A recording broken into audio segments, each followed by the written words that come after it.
La persévérance et la détermination sont les clés du succès. Continuez à avancer même si le chemin est difficile car chaque pas vous rapproche de votre objectif. Mesdames et messieurs, bonjour et bienvenue dans ce journal dont voici les titres. Depuis le lundi 3 novembre, l'équipe de Bénin Dabaroutou fait le tour du pays. Dans ce journal, Barnabas Ouroukouman nous donnera un peu plus de détails. En politique, le président Patrice Talon se désole de l'absence des démocrates à l'élection présidentielle à venir. Dans un entretien, le chef de l'État béninois a décrypté la situation. Ce sont là les principaux titres, le développement après cette courte transition.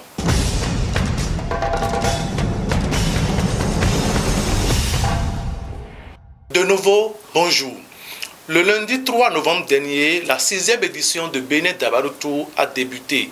Dans cet extrait, Barnabas Ouroukouman, président directeur général du groupe Dabarou, nous présente les objectifs. Et c'est depuis Malanville, la porte d'entrée septentrionale du Bénin, que démarre cette aventure humaine et journalistique qui, une fois encore, ira à la rencontre des populations, à la rencontre des leaders religieux, à la rencontre des jeunes, à la rencontre du développement. Placé sous le signe de la paix, du vivre ensemble et du développement, Bénin Dabaroutou 2026 se déroule dans un contexte électoral où nous allons donner la parole aux différents acteurs qui vont exprimer leurs besoins, qui vont exprimer leurs attentes face aux prochaines élections générales. Qu'est-ce qu'ils attendent des prochains élus? Vous le saurez à travers ce Bénin Dabaroutou, la 6e édition. Et Bénin Dabaroutou, au fil des ans, est devenu plus qu'une tournée médiatique, mais une occasion de brassage entre les médias, entre les populations et entre les dirigeants. Prenez le rendez-vous de ce 3 novembre 2025 au 15 décembre 2025 sur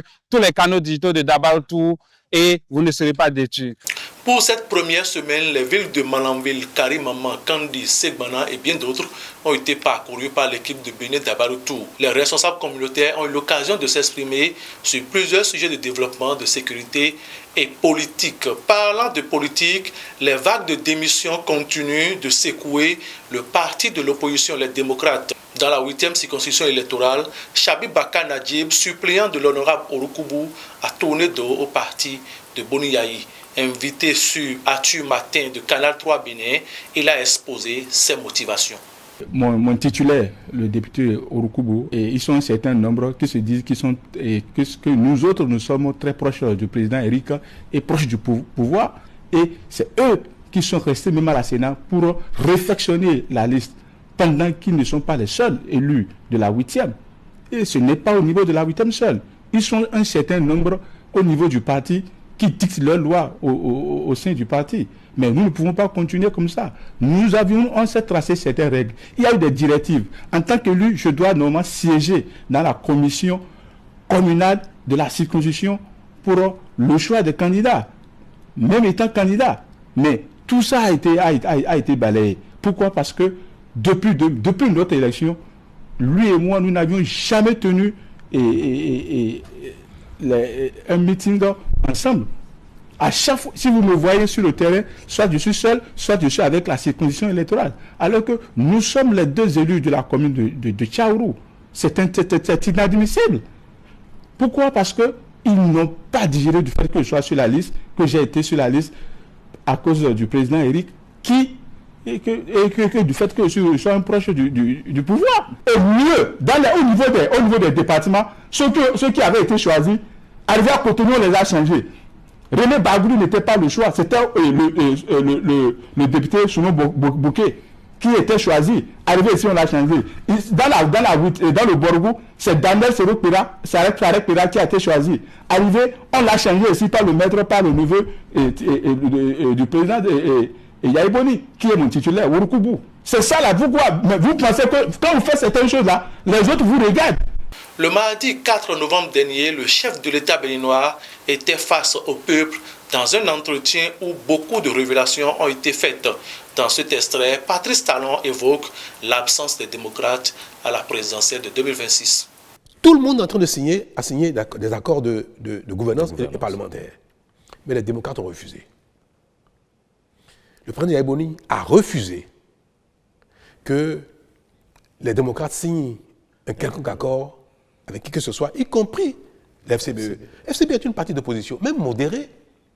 C'est un parti d'opposition. Si les démocrates avaient signé avec l'FCBE un accord de gouvernance et accord parlementaire, le duo candidat à l'élection présidentielle des démocrates ne serait pas tombé, malgré la défection d'un de leurs. Je suis malheureux de le dire et de le répéter.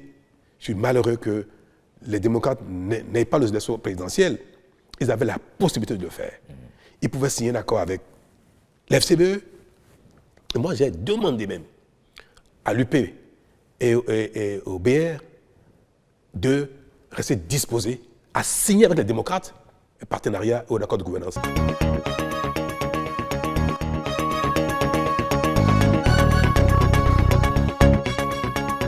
On retrouve à présent Amos Doctoro Boyou pour les nouvelles hors du Bénin. Aux États-Unis, Donald Trump a annoncé le 5 novembre 2025 la reprise des essais nucléaires américains, justifiant cette décision par la nécessité de maintenir la parité avec la Russie et la Chine qu'il accuse de tester secrètement leurs armes.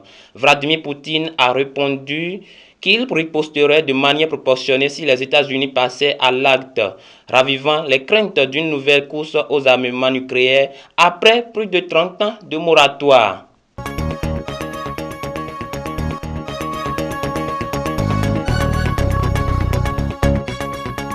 À Madagascar, Mohamed Idriss Farah, envoyé spécial de l'Union africaine, est arrivé le 6 novembre 2025 pour aider Madagascar à sortir de la crise politique marquée par le départ du président Rajoelina et la prise du pouvoir militaire du colonel Radianirina.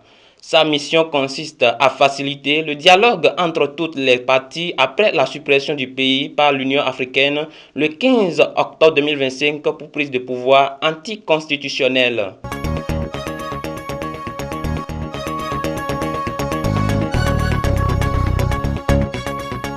En Afrique du Sud, 17 jeunes Sud-Africains sont piégés en Ukraine après avoir été trompés par de fausses promesses d'emploi se retrouvant engagés comme mercenaires dans le conflit russo-ukrainien.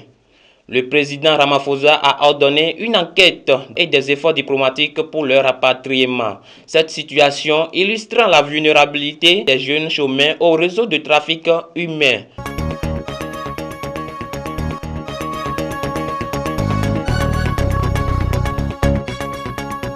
En Russie, Vladimir Poutine a dénoncé le 5 novembre 2025 les tentatives occidentales de diviser la Russie par de faux discours sur la décolonisation et la guerre de l'information. Il a proposé une commission gouvernementale pour les relations interethniques, soulignant l'unité des peuples russes qui combattent ensemble sur le front et le rôle unificateur de la langue russe.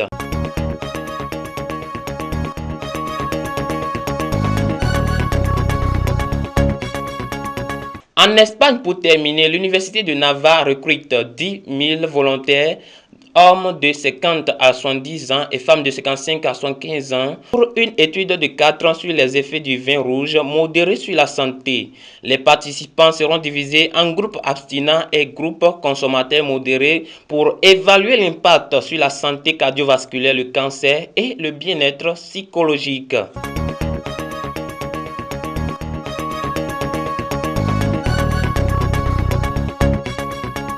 C'est la fin de ce journal. Merci pour votre fidélité au programme de Du Coin Télévision.